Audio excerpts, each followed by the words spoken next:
Wounds is a psychological horror. A bartender in New Orleans finds a phone at his work. As he starts looking through the phone to find out who it belongs to, he finds out that its owner has been recording satanic practices. Like in the most generic of horror films, he starts to hear voices and starts to see things that may or may not be there. Is it visions of the present, or something horrible that has yet to come? The 2019 Hulu original is directed by Babak Anvari.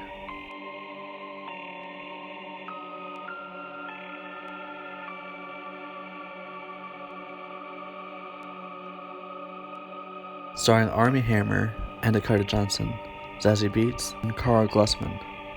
The cast is pretty good, not that it matters because anybody could pull off these characters, since there's not much to them. The whole movie focuses around Will, who tries to uncover the meaning behind these texts. Someone asking for help, and seeing something in the tunnel, and it starts off pretty interesting, but then you find out there's this website that featuring this tunnel that was mentioned, and Will starts to see it in various places such as his job. It turns out that tunnel is a portal from either hell or some other unearthly realm. That's what's causing him to have these visions, which the thought of that can be kind of creepy considering it's all in your head, and then finding out maybe it isn't. This whole movie I was waiting for something to actually happen, and it never really does. At least not in the payoff I would have wanted.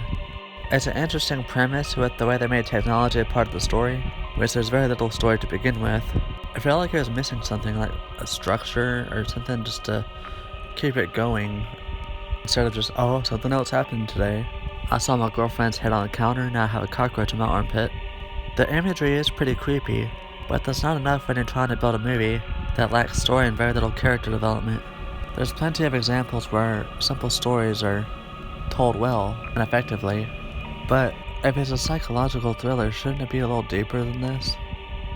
There's never that point in the movie where I felt the characters were in a life-threatening situation, because at this point, an hour into the film, they're just gonna leapfrog over to the next scare, with little build-up and not really having anything around it to make it feel grounded. And by the end, you're just like, oh, is that it? Because you think, as someone watching it, you're just like, it's just another scary moment to pass by. That is if you're scared easily. This movie was at some points entertaining, but by the end, really underwhelming. Our main character ends up sucking a blob god out of some guy's face. Have you experienced wounds?